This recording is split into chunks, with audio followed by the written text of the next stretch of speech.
Bienvenidos a este curso en el que vamos a hablar de lo que es el coaching nutricional y el coaching deportivo. Yo soy el doctor David Lezama, presidente de la Asociación Mexicana de Educación Deportiva, y me da mucho gusto estar en este curso contigo. Vamos a estar trabajando en los conceptos básicos de lo que es el coaching, y el objetivo de este curso es darles las herramientas para que puedan asesorar mejor a sus clientes, a sus entrenos o incluso a nosotros mismos. Porque un coach dentro del área nutricional, dentro del área deportiva, como lo vamos a ir viendo a lo largo del curso, no es el coach que a lo mejor ustedes han escuchado como coach de vida o como coach de transformación o como coach de líderes, sino que dentro de este proceso de lo que es el coaching nutricional y el coaching deportivo, sí tiene que existir una parte educativa. Porque muchas veces, si nosotros hablamos de qué es un coach, nosotros podemos hablar que un coach, que la palabra viene de una palabra francesa originalmente inglesa que significa carruaje, es decir, un coach es un facilitador del cambio. Un coach es un acompañante en un proceso de transformación o en un proceso de empoderamiento.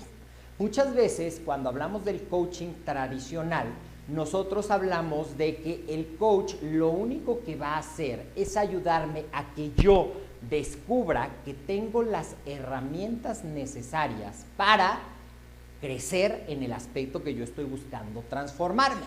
De esta manera, un coach es un facilitador del cambio, que lo que me va a ayudar básicamente es hacer una introspección, es a escuchar un poco de ese diálogo que muchas veces el ruido de la vida diaria no me permite escuchar. Y generalmente vamos a ser unos acompañantes en lo que es el sentido tradicional. Decía por ahí un libro que es muy bonito, que dice que un coach lo que hace es soplar las brasas para que tu fuego y tu luz brille. De alguna manera vamos a platicar de esas herramientas, pero dentro de lo que vamos a hablar, que les decía, es el coaching nutricional, que es un área que cada vez va tomando como más popularidad, no es la palabra, sino como más vigencia dentro de lo que es el acompañamiento integral del proceso de un cambio de un paciente. Ya sea un paciente en riesgo metabólico, es decir, un paciente que viene con sobrepeso, con obesidad, con estilos de vida sedentarios, ya sea un paciente que ya, o un cliente. Yo, como mi formación es en ciencias de la salud, generalmente hablo de pacientes. Si tú eres un entrenador, vas a hablar de tus clientes. Si tú eres un coach, a lo mejor vas a tener consultantes. Pero lo que nosotros vamos a hacer puede ser entonces una persona que está consciente de que tiene que cambiar, pero no sabe cómo hacerlo o no encuentra dentro de sí la voluntad para adherirse a un programa. También yo voy a tener clientes que ya hacen ejercicio, pero que a pesar, y seguramente todos conocemos personas dentro de esto, a pesar de que ya llevan tiempo ejercitándose o a pesar de que ya tienen cierto conocimiento de lo que es el ejercicio, pues muy probablemente no han encontrado el método que les permita lograr sus resultados, y el coach se convierte en una parte muy importante, y por eso es que también tenemos que conocernos. Y también, ¿cuál es el objetivo, a final de cuentas, de un proceso de acompañamiento de un coach? En este caso, vamos a hablar de un coach nutricional o de un coach deportivo. No es solamente acompañar, porque si yo te acompaño, pero no te empodero, pues simplemente soy precisamente alguien que va caminando contigo, pero no estoy facilitando el cambio que tú estás buscando. Entonces, también vamos a tener una parte de instrucción, una parte educativa para mejorar el conocimiento del ejercicio, para mejorar el conocimiento de los hábitos alimenticios, para ayudarle a que pueda adherirse tanto al programa de entrenamiento como al programa de ejercicio, pero sí facilitando a través de las preguntas, a través de la reflexión, qué es lo que hay que modificar en la conducta. Porque si yo no estoy obteniendo los resultados en algo, seguramente es porque hay algo en mis hábitos o en mis acciones diarias que no me está dejando llegar a ese resultado. ¿Estamos de acuerdo? Y entonces eso es lo que nosotros vamos a hacer. Puede ser un coaching individual, es decir, de 1 a 1, o podemos trabajar también en sesiones grupales con personas que estén buscando metas parecidas.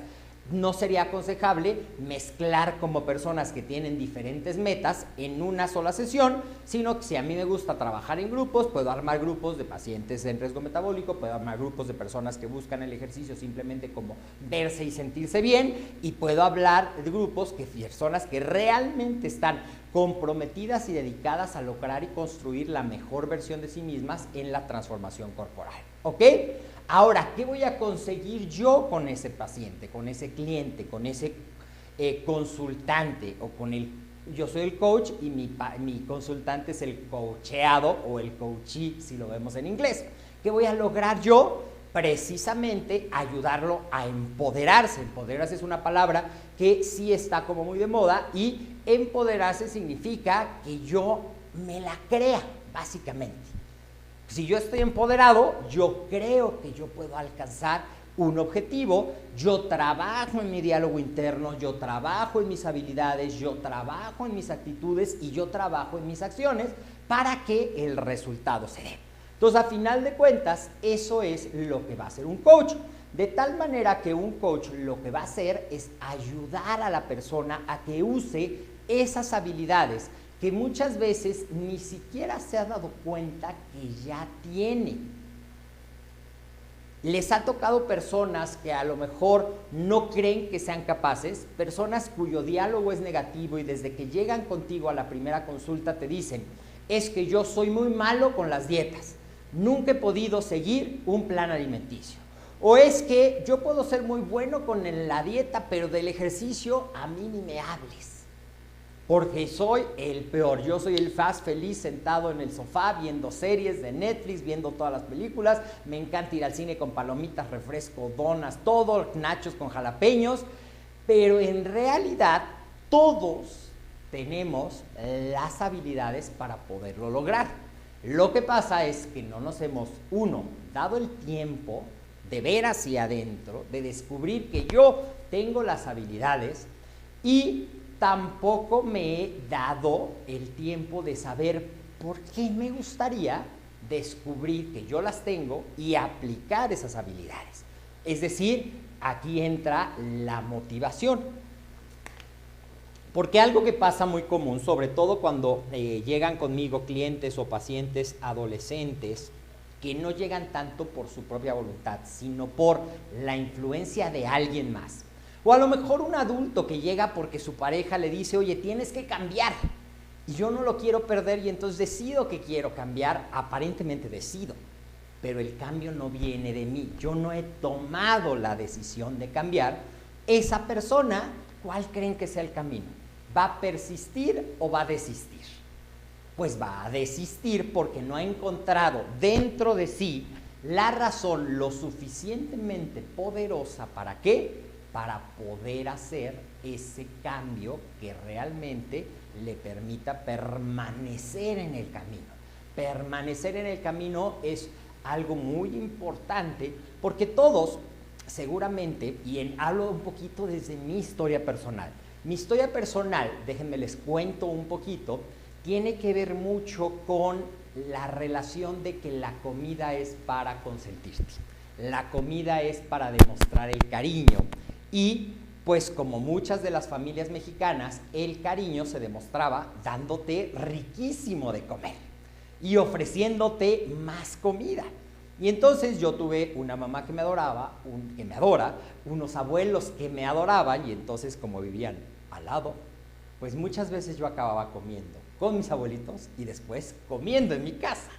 Eso obviamente, ¿en qué se tradujo? En un sobrepeso, aunado a que, pues por un problema nervioso, yo tenía una alergia, una dermatitis, y muchas de las actividades de jugar con pelota yo no las podía hacer porque las manos literalmente se me llenaban de grietas.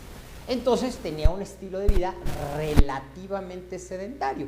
¿Qué hacía? Pues me llevaban a clases de natación, que era lo que no me sacaba alergia, pero era los fines de semana.